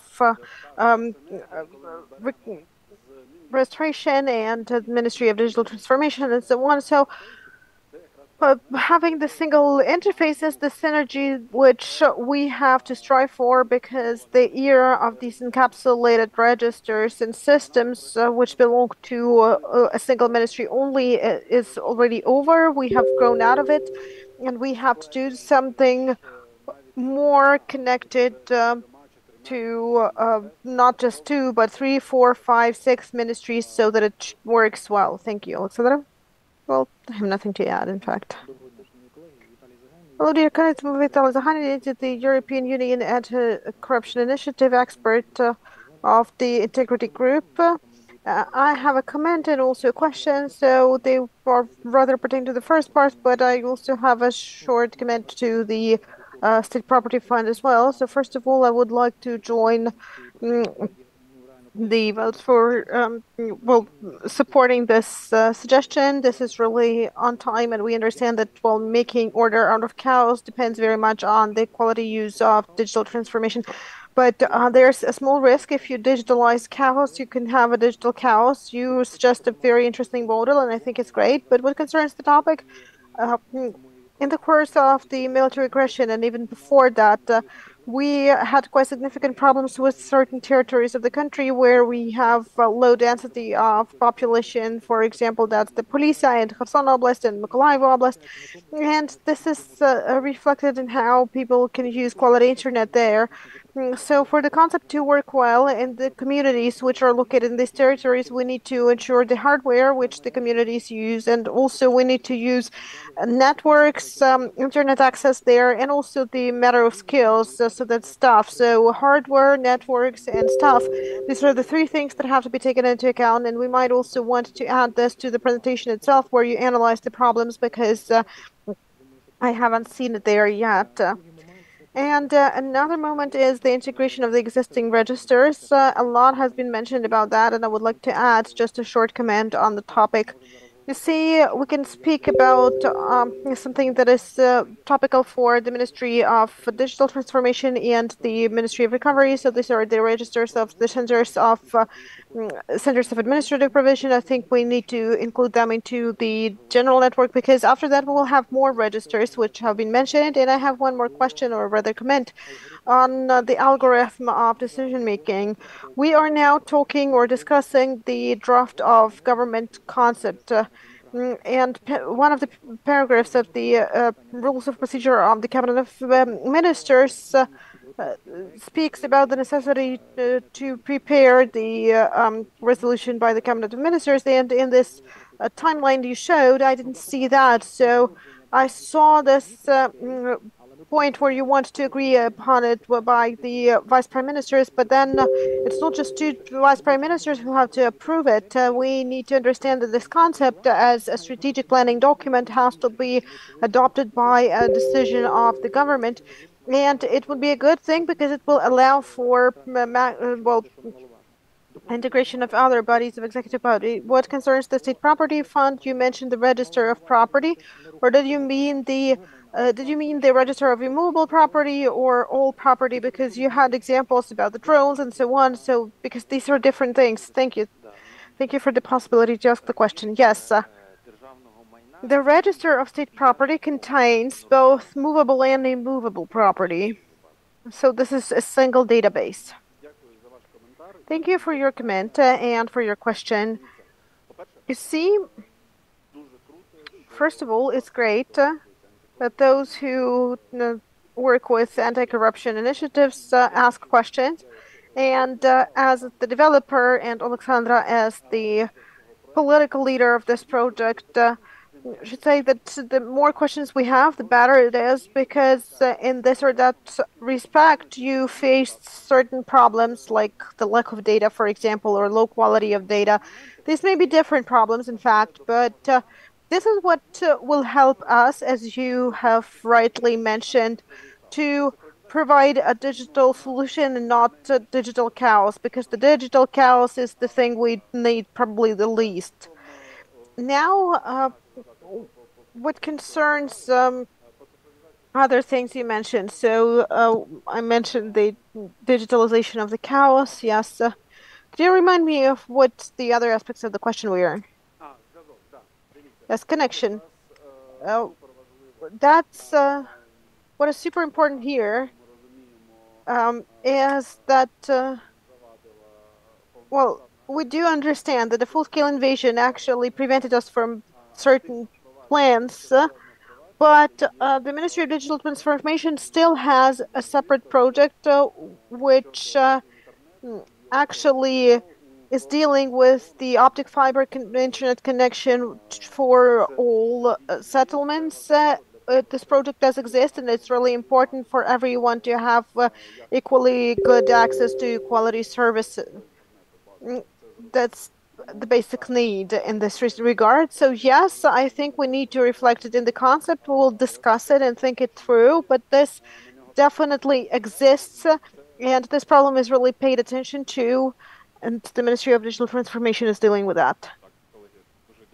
Yes, dear colleagues, thank you very much for the presentation. And I'm from Ministry of Digital Transformation. I have a short suggestion. What concerns the presentation of the last speakers on the registers of the property of territorial communities, have you considered the possibility of motivating the communities to register the property in those state registers which already exist, because it will happen historically so that not everything is registered there. But I think it could simplify the approach. Well, this is not allowed by the law, and these are very different things. The municipal property and the state property, and the communities will definitely not be willing to add their municipal property into the register of state property, and this is not stipulated by any law. and adding, the registers are outdated. It's like 1998 registers, so there's no point using them right now and supplementing them right now. We can use the new registers now. Well, they do enter data into cadastre. Dear colleagues, I have a comment. Yes, you are right, and here we can share the the experience of Yevadlon when this compensation for repair works. It's actually gave impetus to supplementing the register of property rights, and I think that if we have some financial mechanisms, so we will be able to engage more private actors like notary publics, for example, and so on. Thank you. Thank you once again. I really admire the concept.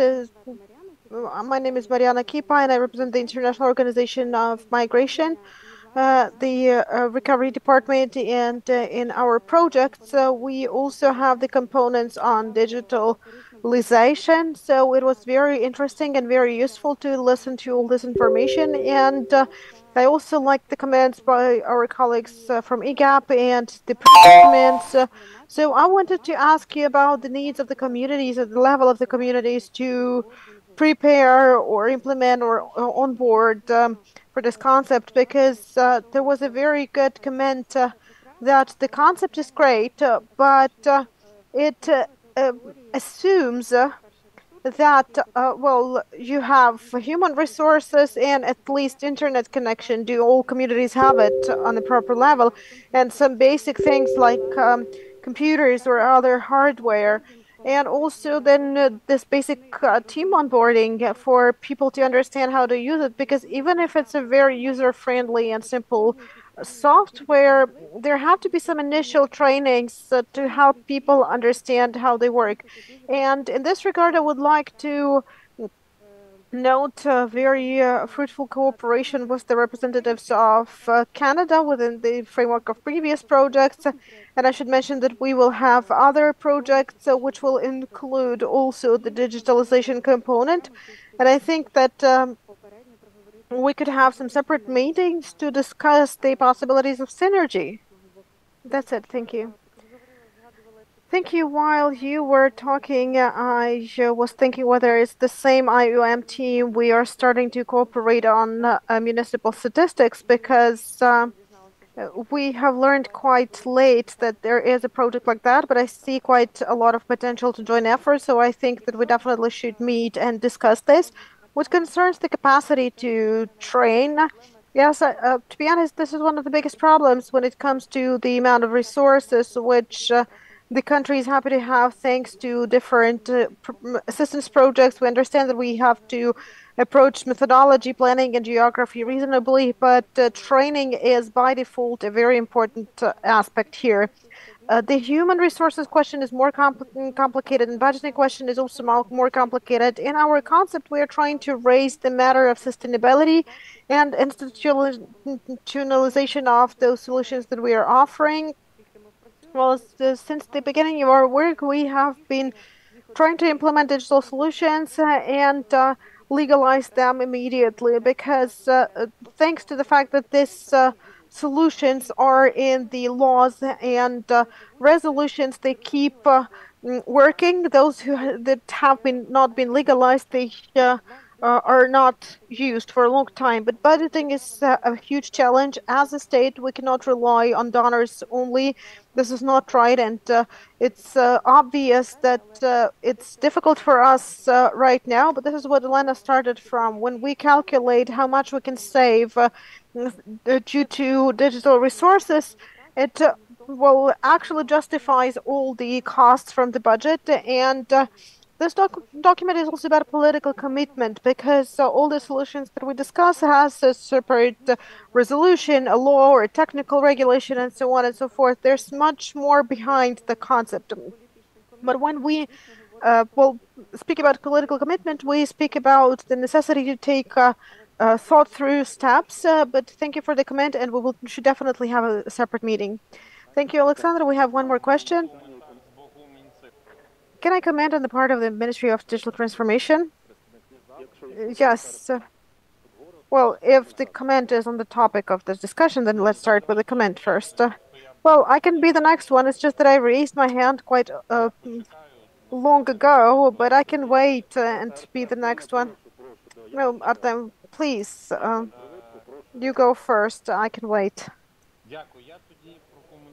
Thank you. I will comment on several questions which were raised by Serhiy during the previous session that people in the field have to be able to work with these with the software. I should be honest. Well, the communities joined on the principle of their capability. If the community is incapable of finding a person who can work with this software, then probably this community is incapable. And second thing, the software developed is developed by modern teams, so with modern interface and modern approaches, and you don't need to be an IT specialist to be able to work with that. The level of a person who can work with a text editor, word processing software, and electronic spreadsheet, that's the level which is enough to work with this software.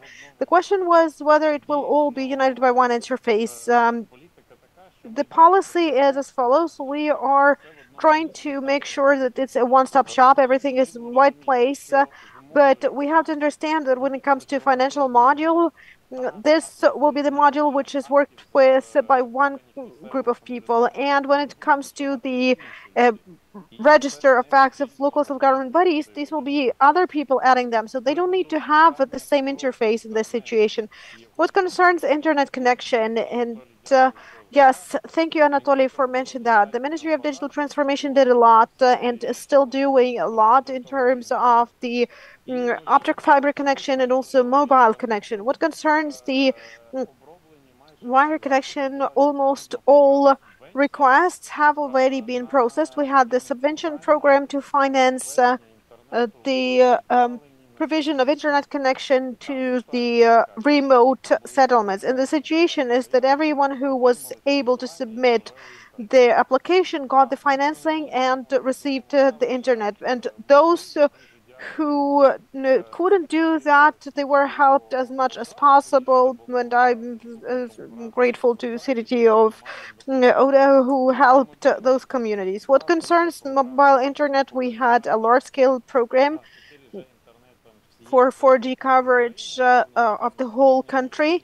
However, the full-scale invasion actually forced the mobile operators to shift their attention to energy independence, and that was the right thing to do at the time. Therefore, internet connection has to be there. And the final meta comment on everything else. Alexander was right to mention that the system has to be integrated and it has to be a holistic system. If we speak about municipal property, it's about different systems. And this property, if we speak about land plot, for example, it has to be in the state land cadastre. If this is a building, it has to be in the register of buildings. And then the next step, it's already the TRPN and then the register of municipal property. And then these registers are interoperable and you will be able to trace this information and so on. Thank you for your attention. Thank you, Artem. I'm happy to communicate with you here because Artem started his activity and we met when we worked on digitalization of healthcare, and after that there was the administrative reform, and now I think is the time to speak about that. I represent the Ukrainian Association of Amalgamated Territorial Communities, and I represent the healthcare aspect there. So I would like to focus your attention on the following. At the moment, the association includes more than 800 of territorial communities, and about 700 of them are communities of less than 25,000 inhabitants. So we have to think about the competitiveness and the capabilities there. Well, more than 84% of communities in Ukraine consist of less than 30,000 of people, but the network of healthcare facilities is present almost on all territories of these communities, especially when we speak about primary care. What is more, even our association has about 200 communities, which include specialized healthcare facilities, which were not included into the capable network. Well, maybe you don't know much about this aspect, but the specifics of healthcare system is the following. There is a concentration of specialized healthcare services and, then the adjacency of the healthcare services to compact places of residence. So the communities are actually not only the founders, but also the owners of healthcare facilities. This is huge infrastructure which should operate. It should operate well and effectively and ensure health of the population in its broad sense. So it's not just about managing these healthcare facilities, it's about managing the health of the community. This is the statistical information on the incidence of diseases and so on and so forth. This is all in the legislation. If you take the law of Ukraine on the system of public health, you will see many aspects which impose responsibility and accountability and commitments on the local self-government bodies. And here we have this problem that local self-government bodies, being the owners, and not only the founders, but also the owners of healthcare facilities, they have the responsibilities, but they don't have the agency and they don't have the competencies to manage the health of their communities. We have the National Healthcare Service of Ukraine, we have the Ministry of Health, and we have a healthcare facility, and the owner of this healthcare facility is deprived of the agency, even in terms of taking decision in the healthcare, and they don't have the necessary competencies to administrate that. The competencies to manage the health in the communities without any tools and any data at the level of the community as a result of decentralization. We don't have statistical data on incidents at the level of the community and many other data. So we had those data at the level of the districts, but not at the level of the Hromada. So we don't have the competencies, we don't have the tools, and I'm trying to say that I don't know what door to knock on. Although I represent the Old Ukrainian Association of Amalgamated Territorial Communities, because everybody says this is not in our competence. Local self-government bodies are the owners. We demand something from you, but we don't give you anything because we have healthcare facilities, we have the Center for Public Health, they have a separate area of competence, but we don't deal with your problems. So when it comes to digitalization and the respective tools, in this case, I'm asking, I'm talking not only to the Ministry of Healthcare, but I'm also addressing the Ministry of Infrastructure, because the local self-government bodies, as the owners, have the subventions, so they are, these are our, commitments. But there's a different specific, because the money actually are outside of these local self-government bodies, but the property is managed and the responsibility is on the local self-government bodies. So this is human capital, this is these are investments, this is the health of the community, so I can keep talking about it forever. So by visiting events like this, including the digitalization events, I'm trying to understand who is taking care of the agency and capabilities and competences of local self-government bodies in terms of their management of health in the communities, because it's not the Ministry of Health, not the Ministry of Digital Transformation, not the Ministry of Infrastructure, but people, everybody is readdressing us to somebody else, but there's no answer. Now let's talk about the World Bank research on recovery, and we know that there are some indicators there, and there are how much damage was inflicted and what is necessary to rebuild better. And you see, what is the coefficient, what is the difference between what was damaged or destroyed and what should be rebuilt? Well, 2.9 billion is the destruction, but we need 15.6 billion to restore all that. So I was very careful in reading the recommendations of the World Bank. So this means the extension of the primary care network, its improvement, but that's on the shoulders of the communities, because the primary care is close to the place of register, and we need to register competence. We need tools, we need data, and I'm a member of the group of experts for collecting the statistics. we will be developing a concept and a draft law, but I have felt a lot of, I have doubts that within the framework of this draft law, we will be able to solve the problem of the municipal medical statistics, because this is the whole system that has to be changed to be able to take decisions at the level of the communities. So I'm open for cooperation because these are the requests from the communities. I represent 700 communities on whose territories, the healthcare facilities are located. They don't know the model, they don't know how to proceed, and I cannot solve these problems on my own. Thank you for your attention. I'm ready to cooperate. Thank you for your question. Thank you. You actually opened an even broader question for discussion, and I hope that within the framework of this concept, we will be able to solve some questions through the municipal statistics and by understanding how the system for monitoring regional development will be working and so on.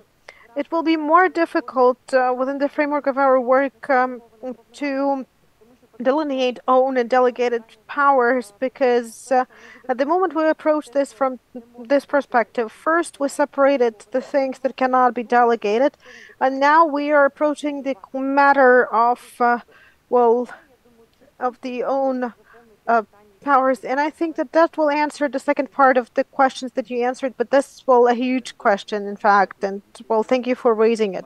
Thank you, dear colleagues. We have one question in the chat, if you don't mind. We still have some time.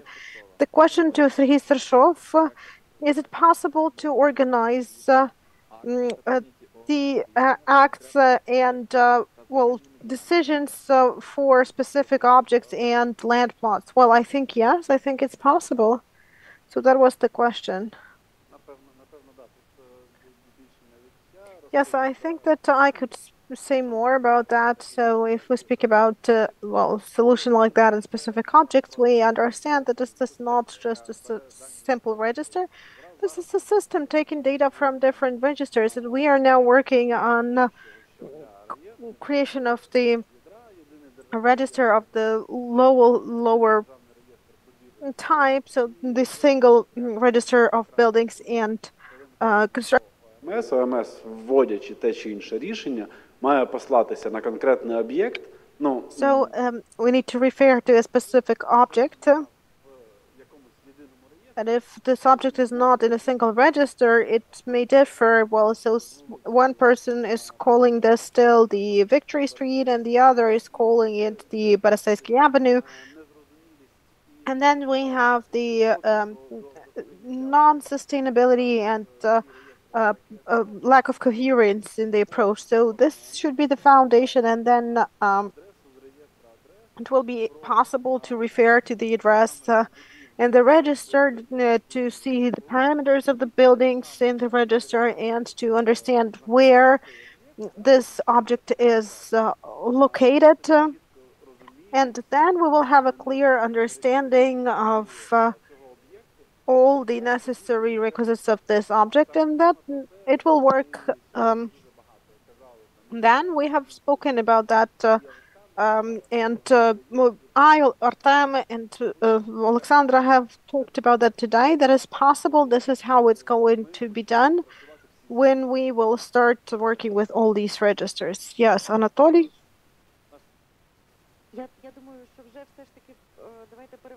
I think that we should probably proceed to the discussion with one another later, because it's already 4:20. It's time to finish, but for everyone who's online and who's present here, please, I'm asking you to comment on the text of the concept, and we will keep communicating with you. On Anatoly's slide, you saw our work with all the stakeholders, because we would really like to have this broad discussion. Thank you very much. Thank you, colleagues.